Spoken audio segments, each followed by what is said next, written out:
안녕하세요. 저는 결혼 6년 차에 아이 하나 데리고 이혼한 주부입니다. 경기도 모초에서 나름 핫한 식당을 운영하는 젊은 사장입니다. 여자 혼자 몸으로 식당 운영하는 일이 사실 쉽지만은 않네요. 하지만 친정엄마 도움을 간간히 받아가며 열심히 하고 있습니다. 오죽하면 어린아이까지 있는 여자가 이혼을 결심했을까 싶으시죠?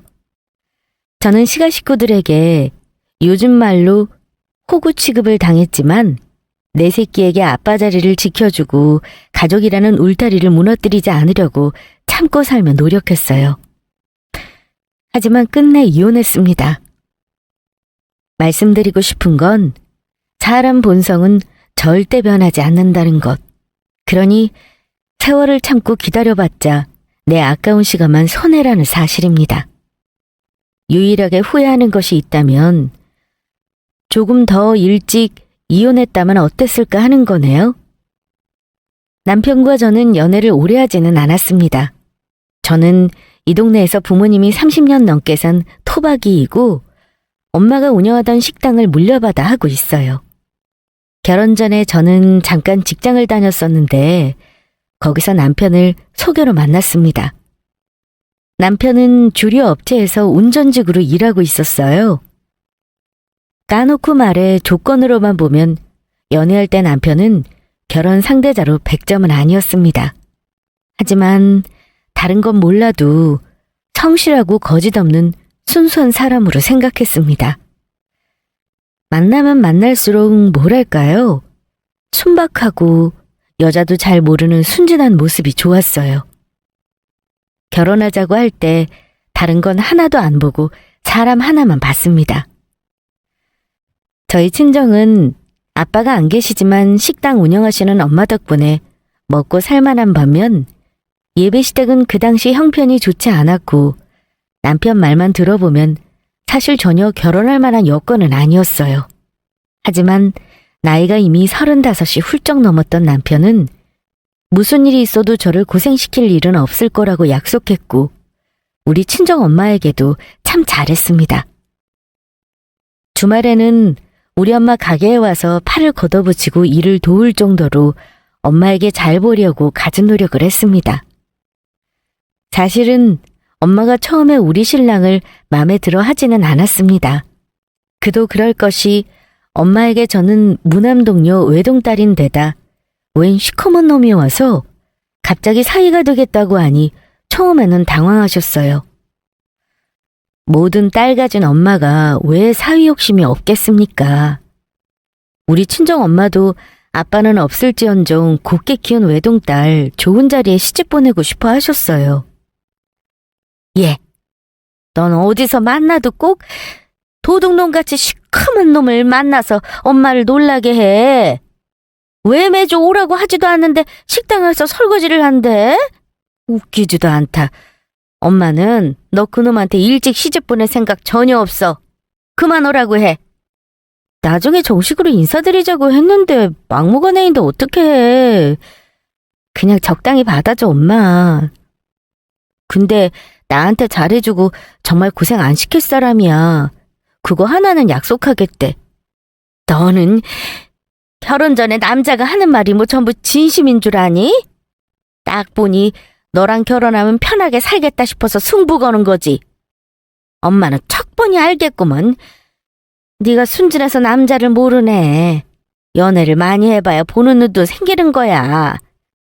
만난 지 아직 1년도 안 됐다며. 단정 짓지 말고 사람 만나보고 아니다 싶으면 그만둬. 엄마는 아무래도 결혼이 현실이라며 제가 형편 좋은 집에 제대로 시집가기를 바라신 것 같아요. 엄마는 우리 동네에서 식당을 20년 넘게 운영하셨습니다.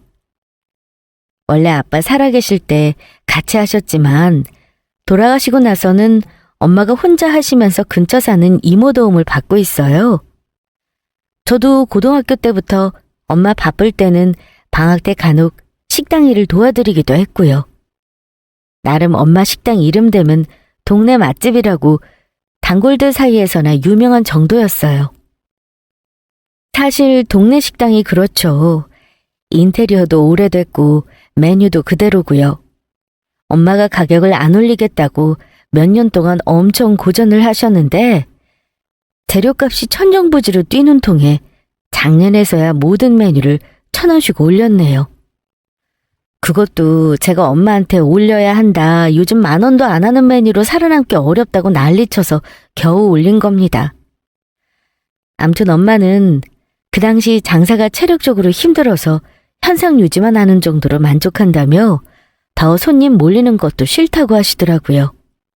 남편은 제가 식당 하는 집 딸이라고 했을 때 듣자마자 바로 결혼하자고 저에게 조르던 시기에 남편이 슬쩍 우리 엄마 식당에 대해 물어본 적이 있었습니다. 근데 장모님 하는 식당 말이야. 월 매출이 얼마나 돼? 월에 1,000,000원은 남으려나? 글쎄, 나도 정확히는 몰라. 이모랑 홀서빙 월급 주고 나면 뭐 직장인 월급보단 조금 더 남는 수준이겠지. 워낙 엄마가 식당 메뉴가 저렴해서. 재료값 빼면 남는 것도 얼마 없을걸? 어쨌든 매달 안정적인 매출이 나온다는 게 중요하지. 네가 외동이니까 언젠가는 장모님 가게 물려받아서 해야 하지 않을까? 엄마 가게 매출이며 제가 물려받아서 언젠가는 운영을 해야 한다는 말을 종종 했는데 뭐 그거야 물어볼 수 있는 거라 생각합니다. 그런데 종종 시답잖은 얘기를 한 적도 있어요. 나중에 결혼해서 제가 엄마 가게 물려받으면 자기는 매출 관리를 해주고 싶다나요? 직장인들의 로망은 사업 아니겠냐면서 자기랑 엄마 가게를 한번 크게 만들어보자는 소리도 했습니다. 그때는 웃어넘기고 말았는데 그냥 하는 소리가 아니었던가 봐요. 식당 일이 뭐 쉬운 줄 알아? 나는 요리 솜씨도 없고 엄마처럼 할 자신 없어. 얼마나 부지런해야 되는데. 사람들 입맛이 얼마나 무서운데 맛 조금만 변해봐. 예전하고 달라졌다고 다시는 안 찾더라. 원래 단골 많은 식당이 변하면 더 빨리 망하는 법이야. 저는 엄마의 요리나 장사에 소질이 없다고 생각했기 때문에 엄마 식당이 잘 된다고 해도 물려받을 생각이 없었습니다. 혹여 제가 어설프게 운영했다가 엄마가 그동안 열심히 일궈온 식당 이름에 먹칠을 하면 어쩌나 하는 고민도 있었어요. 하지만 남편은 언젠가는 제가 엄마 식당을 물려받아야 하지 않겠냐는 말을 자주 했습니다. 그리고 엄마에게 잘 보이려는지 결혼 허락을 맡겠다면서 주말마다 엄마 식당에 출근 도장을 찍으며 일을 돕더라고요.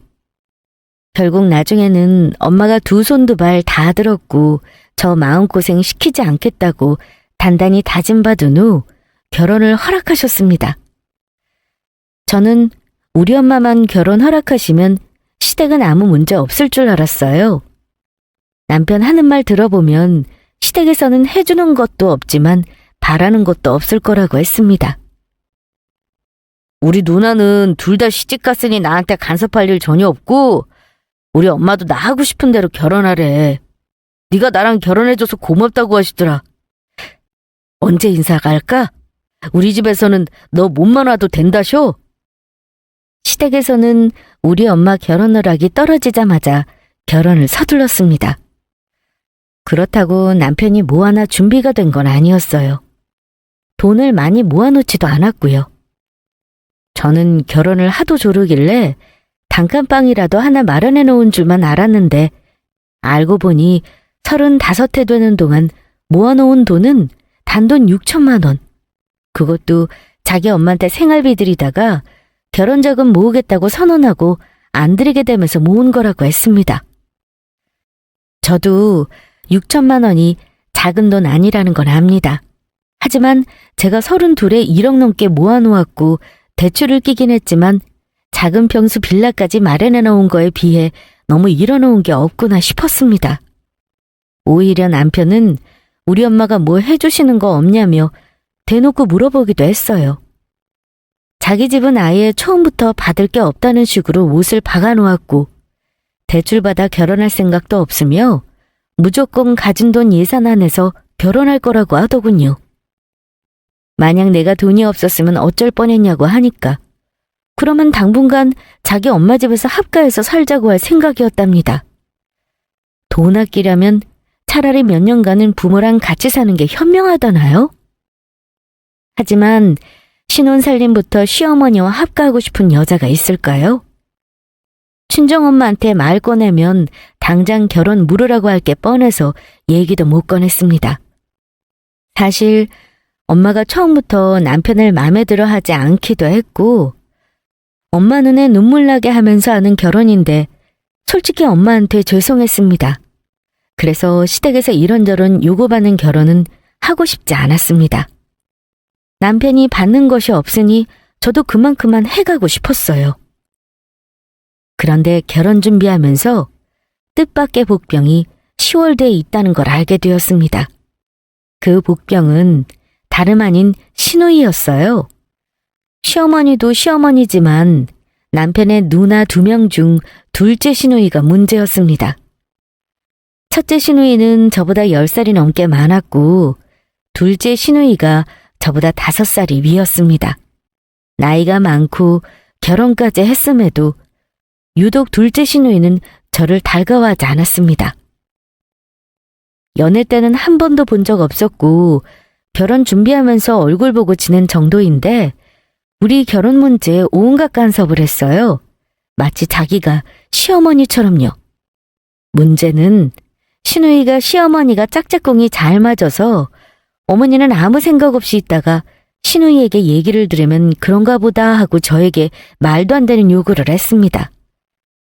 자기 결혼할 때는 이런 게 유행이었고 자기는 아내 와서 후회하는 게 있으니 우리는 이렇게 했으면 좋겠다며 혼수 문제와 예단 문제를 간섭했습니다. 저는 제가 아쉬워하는 결혼이 아니었기 때문에 시댁에서도 바라는 거 없이 잘해주실 줄 알았습니다. 제가 엄마에게 솔직히 말을 안 해서 그렇지 중간중간 결혼을 때려치울까 생각한 순간이 좀 있었어요. 제가 사놓은 집에서 신혼집도 차리는데 뭘 그리 많이 바라시는지 예물 간단히 해준다셔서 예단도 돌려받는 거 없이 500 정도 한다고 했다가 시누이들이 난리쳤다는 말을 들었습니다. 없는 집도 아닌데 아낀다면서요? 그래도 예단 문제는 남편이 중간에서 어찌어찌 누나들 물리쳤는지 제 생각대로 했는데요. 그 일로 시누이에게 제가 미운 털이 단단히 박혔던 것 같습니다. 자기 집안을 무시해서 더 많이 해올 수 있는데 일부러 안 해온다고 여기면서 누나들이 저를 엄청 얄미워한 거죠. 시댁에서는 있는 집에서 바리바리 안 해온다고 자기 아들 무시하는 거 아니냐고 했다더라고요. 저는 이 말을 시누이 입을 통해 들었습니다. 아마 결혼 한 달도 안 남겨놨을 때였어요. 저를 유독 미워하던 둘째 시누이가 그러더라고요. 옳게. 우리 엄마가 엄청 서운해하는 거 알아? 네? 어머니가요? 무슨 말씀이신지. 하필 결혼 전 식사하자고 사람 불러놓고서는 남편도 옆에 없을 때 시누이가 말을 꺼내더라고요. 왜긴? 정말 무슨 말인지 몰라? 우리 집안에서 성우가 막내 아들이지만 우리 엄마가 정말 노력해서 얻은 아들이야. 집안 형편 어렵다고 올케가 우리를 은근히 무시하는 것 같은데 그러지 마. 올케는 친정아빠도 안 계신데 우리라고 장인어른 사랑 못 받는 집에 동생 장가 보내고 싶겠어? 근데 우리가 해주는 거 없다고 예단을 이딴 식으로 해온다니 우리 엄마가 얼마나 서운하시겠냐고. 저는 갑작스런 시누이 공격에 너무 당황스러웠습니다. 예상치 못했던 시누이 말에 얼떨떨했던 저는 대꾸도 제대로 못했어요. 제가 있는 집인데 일부러 안 해오는 게 얄밉다나요? 그날 시댁에서 차마 뒤집어 엎지는 못하고 그 집 나와서 남편에게 진심으로 이 결혼 접자고 했는데 남편이 시어머니랑 누나들에게 난리쳐서 겨우 제 마음 돌렸던 적이 있었어요. 솔직히 말하면 저 시댁을 무시해서 그런 게 아니라 일부러 많이 안 해간 건 맞아요. 반대하다 허락해 주신 것도 감사하고 저는 신랑이 사람 하나 괜찮고 우리 엄마에게 잘하는 거 하나 보고 하는 건데 저 시집 가는데 많이 해달라고 하기 싫었습니다. 제가 속물 아니냐 하실 수도 있어요. 그럴 거면 뭐하러 결혼하냐고 하실 수도 있지만 저 좋다는 사람 싫다고 내칠 독한 사람도 아니었고 그 당시에는 남편이 내가 싫다고 하면 자기 엄마랑 누나 안 보고 살겠다고 강력하게 나왔기 때문에 결혼을 그만두자고 못했습니다. 한마디로 저는 남편을 믿었어요. 소위 말하는 중재자 역할을 중간에서 잘할 것 같았습니다. 결혼하고 보니 결혼은 정말 현실은 현실이더라고요. 저 아니면 죽겠다던 남편은 어쩔 수 없는 시댁 식구였습니다. 저한테 마음고생 절대 시키지 않겠다던 남편은 결혼 초에는 제 눈치를 보긴 봤습니다. 하지만 중간에서 잘할 줄 알았더니 일단 결혼부터 하고 보자는 마음으로 발톱을 숨기고 있더라고요. 시어머니와 시누이 사이에서 문제가 생기면 자꾸 귀찮아하거나 회피하려 했습니다. 아이 낳기 전에는 제가 어머니나 시누이에게 시달릴 때 곧잘 편을 들어주더니만 아이를 낳고 나서는 이제 우리 식구 되었으니 더 이상 시모나 시누이들에게 불만 갖지 말고 트러블 없이 우리 식구에 동화해서 살았으면 한다더군요. 저는 결혼하고 나서 시댁에 잘하려고 나름의 노력을 했습니다. 하지만 매번 돌아오는 소리는 이건 이렇게 해야 하고 저건 저렇게 해야 한다는 간섭이었습니다. 저는 시어머니에게 성격상 먼저 애교 부리고 말 걸고 못하지만 잘하려고 노력해왔고 먼저 말 걸어주시면 상냥하게 잘해왔어요. 게다가 시누이는 자격지심이나 남동생을 뺏긴 질투로 넘기기엔 매번 선 넘는 말을 아무렇지 않게 했습니다. 듣고 있다 보면 저랑 저희 친정엄마 무시하는 바람도 서슴지 않고요. 잘 사는 집 딸인 척하면서 해온 것도 없는데 결혼하고 보니까 더 자기 동생이 아깝다는 발언도 들어봤네요. 뭐 사건이야 많았지만 특히 신혼 때나 아이 낳고 얼마 안 되었을 때는 남편이 저에게 꼼짝 못하는 모습을 보이면 저를 죽일 듯이 노려봤습니다. 그냥 자기 동생이 저를 챙기는 게 꼴보기 싫었던 것 같아요. 첫째 시누이는 자주 안 보고 사니 그렇다 쳐도 가까이 사는 둘째 시누가 성격이 그야말로 좀 지랄 같았습니다. 제가 시집 와서 보니 시어머니도 시누이에 꼼짝 못했어요. 왜 저리 결혼한 사람이 친정에 자주 오나 했더니 알고 보니 시누이가 자기 남편이랑 사이도 안 좋았습니다. 하긴 그 성질머리를 감당할 남자가 누가 있겠나 싶었어요. 시누이도 아이가 있었는데 남자아이고 신우도 아이를 늦게 낳아서 유치원에 다니고 있었습니다. 근데 조카아이가 시누이 못된 성질머리를 아예 빼다 박아서는 아주 보통이 아니었습니다. 저는 딸이라 더 적응이 안 되더라고요. 아들인 거 감안해도 초등학교나 된 녀석이 기본생활 습관이 안 되었는지 가끔 만나면 정신도 하나도 없고 지나간 자리는 전쟁터예요. 먹는 것도 앉아서 못 먹고 돌아다니면서 먹고 손도 소파에 쓱쓱 닦아요. 어른을 보면 인사가 아니라 뛰어나와서 박치기를 먼저 합니다. 결혼해서 남편 조카에게 한 번도 배꼽 인사를 받아본 적이 없을 정도예요. 저는 제 아이가 아니니 뭐라 말은 못하겠어요. 솔직히 말해 ADHD가 아닌가 의심이 가고 병원 치료를 권유하고 싶을 정도였습니다. 아이가 어지간한 사람 가지고는 감당이 안 되니 시어머니도 힘들어 하셨고요. 어쨌든 문제가 불거진 건 우리 아이가 어린이집에 가면서부터였습니다. 제가 아이 낳고 나서 직장을 그만뒀는데 남편이 벌어오는 돈으로 생활비를 받았으면서 점점 남편이 큰소리가 심해졌던 것 같습니다. 제 인생의 암흑기를 말한다면 아마 그때가 아닌가 싶어요. 제가 아이 유치원을 보내고 한숨 돌리게 되니 남편은 얼마 되지도 않은 생활비 갖다 주면서 무슨 대단한 일이라도 되는 양 돈 아껴 쓰라는 소리를 밥 먹듯이 했고 우리 엄마 식당에서 일해 아르바이트라도 벌어 보태라는 말을 서슴없이 했어요. 나 직장 생활비 피똥 싸면서 하는 거야. 당신 애 낳고 집에서 놀면서 돈을 왜 그리 많이 써? 놀다니. 우리 민정이한테 들어가는 돈이고 우리 먹고 사는 생활비야. 나한테 쓰는 돈이 10,000원이라도 있는 줄 알아? 누가 들으면 생활비로 내가 몇백만 원 쓰는 줄 알겠다.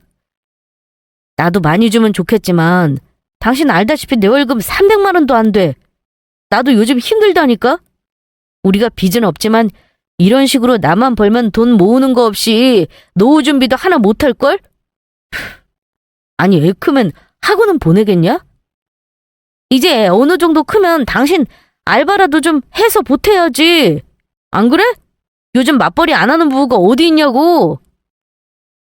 언제는 자기랑 결혼만 해달라고 매달리던 사람이 이제는 애 키우느라 직장 그만둔 저에게 알바를 하라네요. 그때 알겠더라고요. 남편 하나 보고 결혼만 한 거지만 제 판단이 틀렸다는 걸요. 심지어 신우가 결국은 이혼했다는 소식을 들었는데 그 불똥이 저한테까지 튀었습니다. 아이를 데리고 이혼한 신우는 원래 직업이 없었습니다. 양육비를 받는다 해도 평소 씀씀이를 감당하려면 일을 해야 했겠죠. 근데 왜 자기 아이를 봐달라고 합니까? 그것도 멀쩡히 초등학교 저학년씩이나 된 아이를요. 게다가 보통 아이도 아니고 그 유난스러운 애를 제가 무슨 수로요. 그 정도 되면 학원으로 돌리거나 다른 방법으로 써야죠. 아이가 하도 유난스러우니 학원에서도 싫어하고 어머니도 힘들어하니 집에서 노는 제가 눈에 들어왔나 봅니다.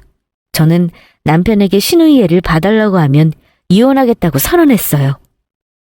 남편은 중간에서 신우에게 시달리고 저에게 이혼 요구까지 받고 아마 자기 나름대로 죽을 맛이었을 겁니다. 그 와중에 마침 좋은 핑곗거리가 생겼습니다. 좋은 일은 아니었고 친정엄마가 무릎 건강이 악화되면서 관절 수술도 받으셔야 했고 식당에 예전만 못하다며 이제 정리를 하고 싶어 하셨어요. 그런데 권리금을 꽤나 받을 수 있는 자리지만 저는 엄마 식당이 너무 아까웠어요. 엄마는 제가 어린아이 키우고 집에서 살림만 하는 걸 아니 저에게 식당을 물려받으라는 말은 먼저 못하셨는데 제가 먼저 엄마에게 물어봤습니다. 엄마 식당을 내가 이어받아서 하고 싶다고요. 엄마는 저 고생할까봐 안 된다고 하실 줄 알았는데 오히려 제 말을 듣고 반색하며 좋아하셨습니다. 네가 해준다면 좋지. 솔직히 엄마 이 식당 권리금 아무리 많이 받아도 다른 사람 주긴 아깝거든. 자리도 좋고 상가 월세도 비싼 자리야. 너는 월세 나갈 일 없이 여기서 장사할 수 있는 거잖아. 너 정말 엄마 식당 물려받을 각오 되어 있는 거니? 결심 쉽게 하고 말하는 거 아니야. 일단 엄마, 지금 있는 메뉴 그대로 할 생각은 없어. 내가 하게 되면 인테리어부터 싹 다 고치고 다시 시작할 건데 괜찮지? 물론 엄마가 단골이 많은 만큼 레시피를 그대로 물려받아 운영하는 방법도 있겠지만 제가 그동안 엄마 식당에서 가끔 곁눈질로 배운 솜씨로는 엄마를 죽었다 깨어나도 따라갈 수 없을 것 같았습니다. 그래서 결정한 것이 요즘 핫한 프랜차이즈를 계약하는 방법이었습니다. 물론 기본적으로 식당 일을 어느 정도 하고 음식을 해본 사람이 식당을 해야 잘한다고 생각해요. 다행히 저는 고등학교 때부터 엄마 일을 도운 미천이 있었습니다. 도움이 될까 싶었는데 막상 식당 일을 결정하고 추진하면서 아이디어가 막 샘솟았습니다. 한 번 할 때 제대로 하자는 생각에 저 퇴직할 때 받은 퇴직금 고이 예금에 묶어둔 거 깨서 인테리어도 다시 하고 계약도 했습니다. 엄마 가게 자리는 그대로였지만 오랜 세월 거치면서 주변 상권도 많이 변했거든요. 다행히 역세권이라 조그만 입소문 나면 될 것 같은 느낌이 있었습니다. 그래서 제가 엄마 식당을 재오픈하면서 그 소리가 시어머니와 시누이에게도 들어갔는지 두릉두릉 뭔가 발동을 걸기 시작하더라고요. 가게 이름이 뭔지 거기 서빙하는 직원이나 카운터 직원은 필요 없는지를 물어보는 꿍꿍이가 뭘까요? 뻔하죠. 뭐라도 자기들한테 떨어지는 게 없나 싶어 기웃거리는 거 아니겠어요? 저는 사전에 남편에게 단단히 당부해 놓았습니다. 내가 엄마 식당 물려받는 거 가지고 감나라 배나라 하면 당신도 피곤한 일 생길 줄 알아? 우리 엄마가 나 안 도와주셨으면 절대 할 수 있는 일 아닌 거 당신도 알지? 제발 부탁인데 당신 누나랑 어머니 나 좀 가만 놔두라고 해줘. 알았어. 당신이 무슨 걱정하는지 알지만 우리 누나랑 엄마가 뭐 당신한테 대단한 거나 바라고 그래? 도와줄 부분이 있는지 궁금해서 그러시는 거잖아. 도움 필요한 사람이 말하지도 않는데 무슨 도움. 암튼 나는 당신 어머니랑 누나가 우리 엄마 식당 일까지 간섭하는 건 싫어. 식당 오픈을 2번이나 미뤄가며 저 정말 준비 많이 했어요. 친정엄마는 무릎 수술후 회복하는 와중에도 식당이 걱정되셨는지 여러 가지로 도와주려 하셨고요. 식당 오픈하고 처음에는 매출 욕심을 내지 않았습니다.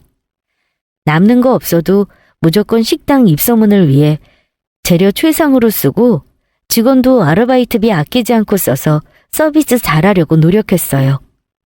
엄마는 저녁 장사는 거의 안 하셨지만 저는 저녁 장사도 했습니다. 엄마가 식당 하시던 때 매출의 절반을 목표로 했는데 이게 웬걸요? 오픈 때부터 그야말로 대박이 났습니다. 젊은 사람들 취향에 맞는 인테리어와 메뉴가 정말 적중했는지 첫 달부터 줄 서는 집으로 소문나기 시작했어요. 엄마가 하시던 거 반만 따라가도 성공이라고 생각했는데 저도 놀랄 만큼 예상 밖이었죠. 바쁠 거라는 건 당연히 예상했지만 오픈 이후부터 저는 하루에 5시간 이상은 자본 적이 없을 정도로 바쁜 시간을 보냈습니다. 식당 일이 바쁘니까 좋은 게 시댁에도 이런저런 핑계대기 좋더라고요. 예전에 집에 있을 때는 시어머니 잔소리에 신호 간섭에 애 봐달라는 소리까지 듣던 제가 엄마 식당 물려받아 대박을 치니 시어머니도 아무 말 못했습니다. 남편이 외벌이 할 때는 용돈도 제대로 못 드렸는데 제가 매달 100만 원씩 드리니까 더 아무 말 못하셨어요. 게다가 남편도 덩달아 장사가 잘 되니 맨날 기분이 좋은지 콧노래를 부르고 다녔어요. 주말에 장사 바쁠 때는 남편이 나와서 일을 도와주기도 했는데 제가 괜찮다고 해도 나와서 매출 확인을 하며 아주 신나하더라고요. 웃긴 건 돈 셀 줄이나 알지 뭐 하나 걷어붙이고 도와주는 건 없었습니다. 예전 결혼 전에는 그렇게 2발 걷어붙이고 설거지도 잘하던 사람이었는데 전혀 안 하고 돈만 세더라고요. 그러다가 반년 가까운 시간 동안 식당이 잘 되는 거 보고 남편은 아주 겁대가리 없는 발언까지 한 적이 있었습니다. 여보, 이러다가 우리 부자 되는 거 시간 문제 아니야? 나 그냥 회사 그만두고 여기 와서 이러면 안 될까? 그 월급은 그냥 용돈 수준이잖아. 당신 혼자 오픈하고 마감하는 거 힘든데 같이 하면 얼마나 좋겠어. 나 회사 다니기 너무 힘들단 말이야. 당신은 내가 졸음운전할까 봐 걱정도 안 되는 거야? 하지만 저는 남편이 저 장사하는 식당에 와서 하루 종일 얼굴 보고 있는 일은 끔찍하게 싫었습니다. 무엇보다 저한테 경제적으로 기대는 꼴도 보기 싫었고요. 저 일 안 하고 쉬는 동안 생활비 주면서 생색내고 돈 아껴 쓰라던 사람이 직장을 그만두겠다니까 얼마나 얄미웠는지 몰라요. 그래서 남편이 회사 일을 그만두면 그날이 나와 이혼하는 날인 줄 알라고 으름장을 놓았습니다. 당신이 1~2살 먹은 애야? 내가 아무리 돈을 번다고 해도 그래. 가족을 책임지는 가장 입에서 어떻게 직장 그만두겠다는 말이 나와? 마누라 하는 일 옆에서 거들며 콩고물 받아먹을 생각하지 마. 한 번만 더 회사 관둔다는 소리만 해봐. 그날로 나랑 이혼이라는 것만 알아도. 겉으로는 저에게 못 이기는 척 알겠다고 대답하더라고요. 그런데 설마 하니 저는 남편이 저에게 말도 없이 직장을 관둘 거라고는 생각하지 않았습니다. 제가 1년 동안 식당 운영하랴 아이 케어하랴 정신없는 와중에 남편은 기어이 직장을 저에게 상의도 없이 그만두었습니다. 황당한 건 직장을 그만두고도 저에게 그동안 사실을 숨겼다는 거예요. 맨날 출근하는 척까지 하더군요. 그러다가 월급 받는 날이 되어서야 자기 직장을 그만뒀다며 고백을 했습니다. 설거지하는 중에 공격처럼 들어오는 퇴사 고백에 저는 분을 못 참고 접시까지 깨고 말았습니다. 내가 당신 실망 안 하게 정말 잘할 자신 있다니까. 운전하는 일 나이 들어서까지 할 수 있는 일은 아니잖아. 게다가 나 새벽에 운전하다가 졸아서 큰일 날 뻔한 적도 많아. 나도 이제 돈 잘 버는 마누라 덕 좀 보면 안 되겠냐? 내가 분명히 말했지. 회사는 그만두면 안 된다고. 돈이 문제야? 당신이 내 식당 와서 음식을 할 거야? 아니면 서빙을 할 거야? 내가 당신을 몰라? 그냥 나가. 당신 취직하기 전에는 아예 집에도 들어오지 마. 이혼한다는 내 말이 우스웠어? 당신이야말로 남편이 얼마나 웃으면 이혼한다는 말을 그렇게 쉽게 하냐? 내가 놀고 먹고 싶어서 직장 그만둔 거 아니잖아. 어쨌든 내 덕 보려고 무턱대고 직장부터 관둔 거잖아. 난 이런 짓은 용납 못해. 제가 펄쩍 뛸 걸 알고 일부러 저지르고 본 남편. 너무 괘씸하고 배신감을 느꼈습니다. 남편을 식당에 얼씬도 못하게 하고 당장 죄취업부터 알아보라고 했어요. 딱 한 달 시간을 주겠다고 했습니다.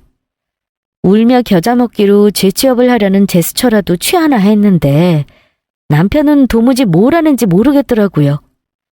아이 앞에서 싸우기 싫었던 저는 매일 남편과 냉전이었습니다. 솔직히 남편이 너무 무책임한 모습을 보여 이혼하고 싶었습니다. 가뜩이나 결혼해서 실망만 늘어난 데다 속은 기분이었거든요. 그런데 직장을 때려치우다니요. 제가 남편의 월급이 아까워서 화를 내겠습니까? 하지만 진짜 더 화나는 일은 남편과의 냉전 중에 있었습니다. 제가 식당이 대박을 치고 매달 월급을 드리는데도 시어머니는 한동안 잔소리를 안 하시다가 조금씩 욕심을 내시더라고요. 사실 제가 식당일 핑계로 시댁에 가는 횟수도 줄였는데 어머니는 툭하면 김치를 담갔는데 배추값이 금값이네, 치과 치료 비용이 비싸네, 옷을 백화점에서 사 입어야 하는 나이가 됐다네 어쩌네 하면서 저에게 돈을 더 달라는 말을 했습니다. 싫다고 안 드릴 수도 없는 노릇이라 그동안 용돈 외에도 달라는 대로 도움을 드렸어요. 그런데 남편이 직장 관두고 나서 또 연락이 왔을 때는 짜증이 먼저 나더라고요. 왜 이놈의 집안에서는 도대체 남편이고 가족이고 전부 나한테 뭐 빼먹을 생각만 하는지 말입니다. 결정적으로 제가 이혼을 생각하게 된 사건은 그즈음 시어머니와 얼토당토하는 요구를 듣고 나서였습니다. 주말 장사하고 월요일에 하루 쉬는 날 갑자기 할 말이 있다며 우리 집에 직접 오신다길래 제가 집에 있는 남편부터 내보냈어요. 아직은 어머니에게 남편이 직접 그만둔 얘기를 하고 싶지 않았습니다. 무슨 할 말이 있어서 나 쉬는 날 굳이 보자고 하시나 했는데 황당한 건 나를 그렇게나 미워하던 둘째 시누이도 함께였습니다. 당연히 과일 하나 사들고 오지 않고 빈손으로 오셨더라고요.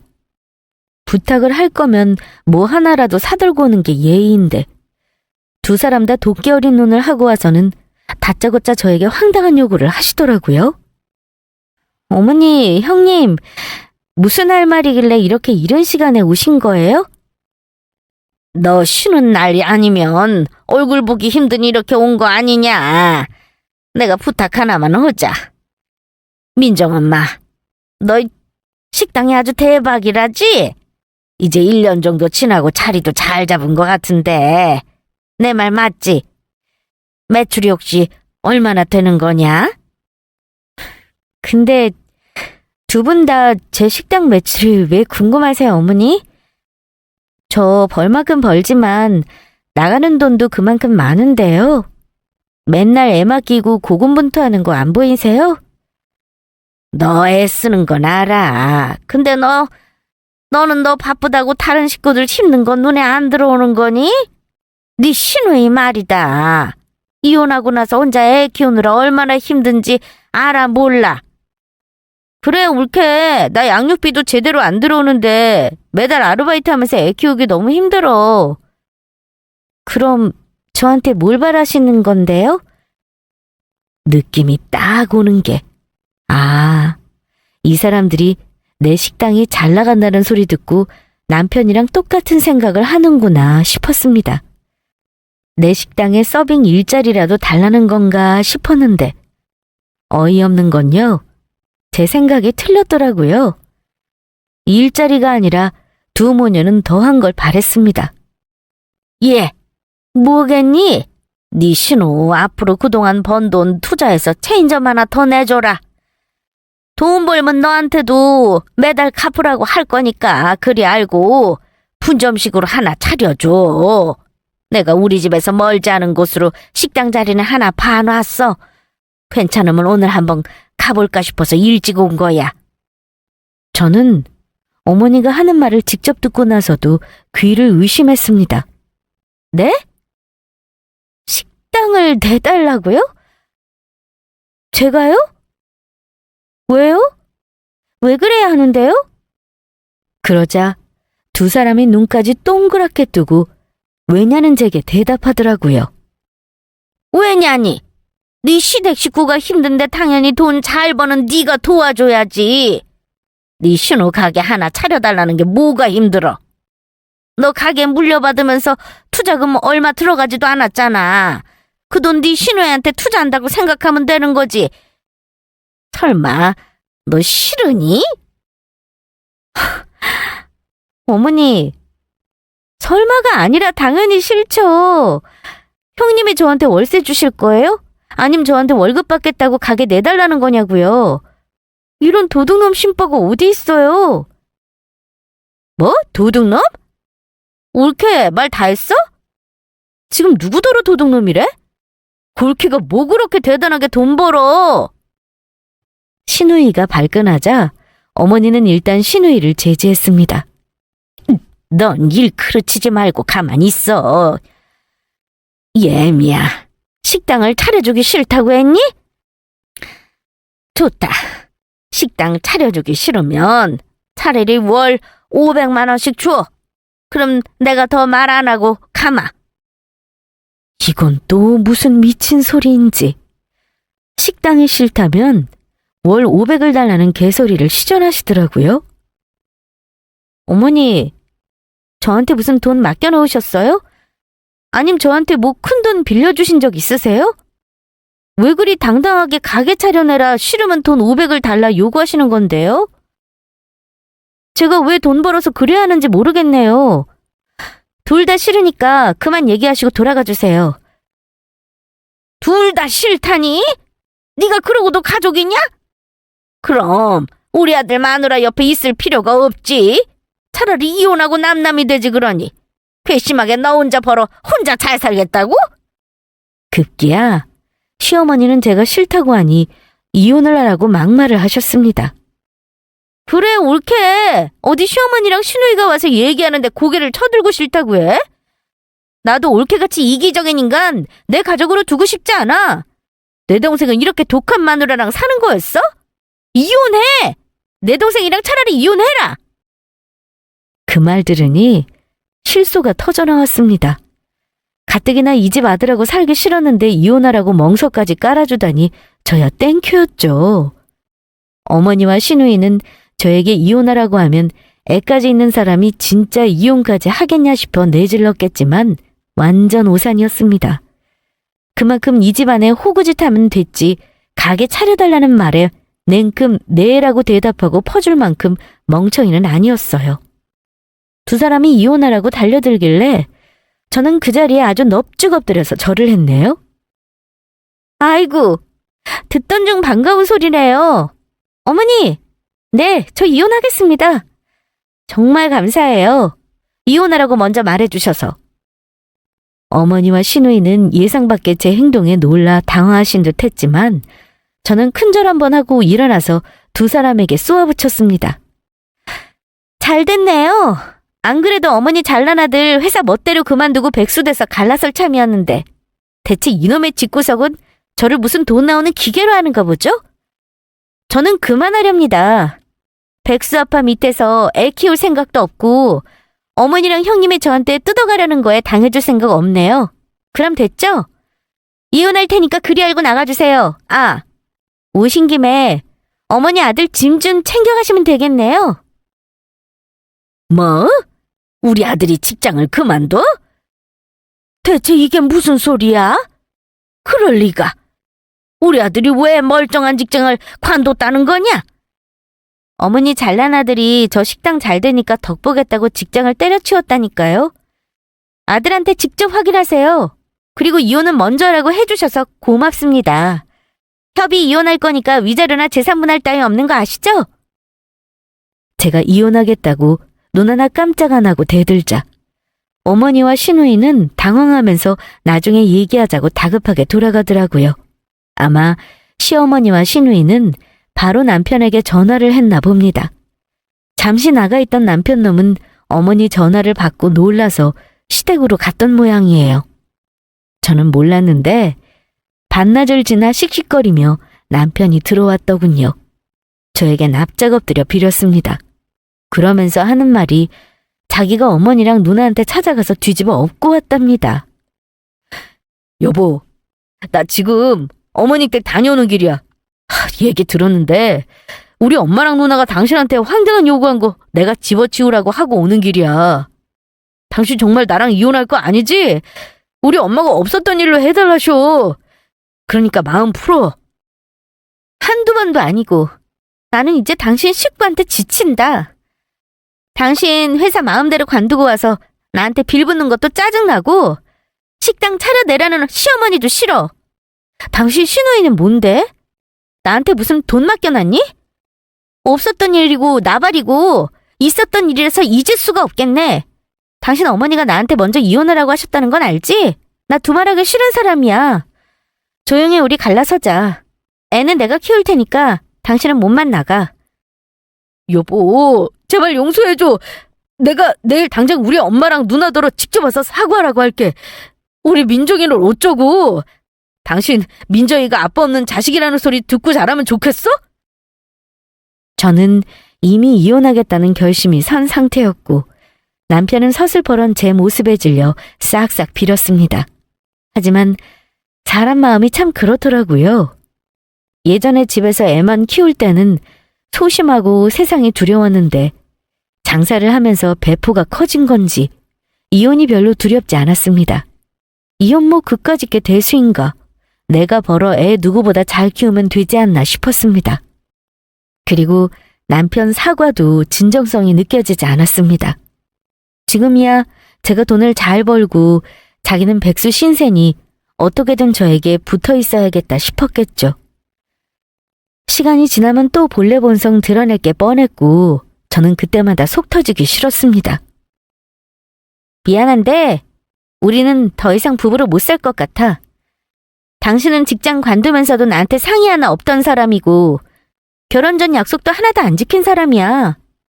이혼 소송당해서 위자료까지 물어줄 거 아니면 조용히 도장 찍고 끝내자.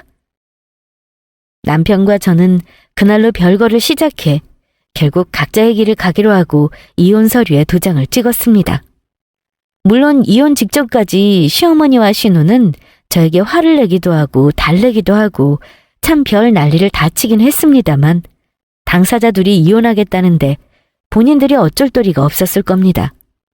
결국은 이혼을 하게 되니까 나중에는 얻어갈 돈이 없는지 계산 확실히 하라길래 계산 확실히 해서 그동안 내가 드린 용돈 이자부터 받겠다 했죠. 그랬더니 갑자기 연락을 딱 끊어버리더라고요. 딱 떼어내기 좋은 유형의 사람들이죠. 아무튼 남편 놈과 저는 아이 때문에 3개월의 숙려 기간을 거쳐 결국은 작년에 이혼했고요. 저는 아이와 친정엄마와 같이 지내고 있어요. 여전히 식당 일은 바쁘지만 나 괴롭히는 시모와 시누이가 없으니 속은 후련합니다.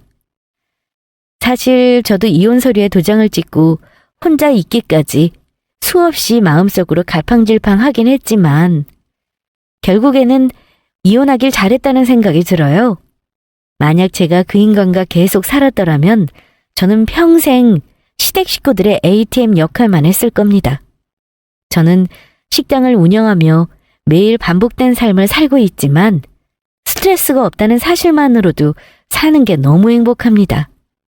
이혼해보니 별거 아니네요. 아이가 있는 저도 이혼했는데 스트레스 참고 살다가 병 생기지 말고 결혼 생활 아니다 싶으면 전 이혼하는 거 말리고 싶지 않습니다. 워낙 이혼한 삶이 좋아서요. 역시 대한민국에서 결혼한 여자는 힘든 삶을 사는 존재인 건 결혼제도라는 자체가 참 싫어지네요. 인생 짧으니 후회 없이 살라는 말씀을 마지막으로 전하며 오늘은 이만 여기까지 하고 다음에 또 찾아뵙도록 하겠습니다. 끝까지 들어주셔서 감사합니다.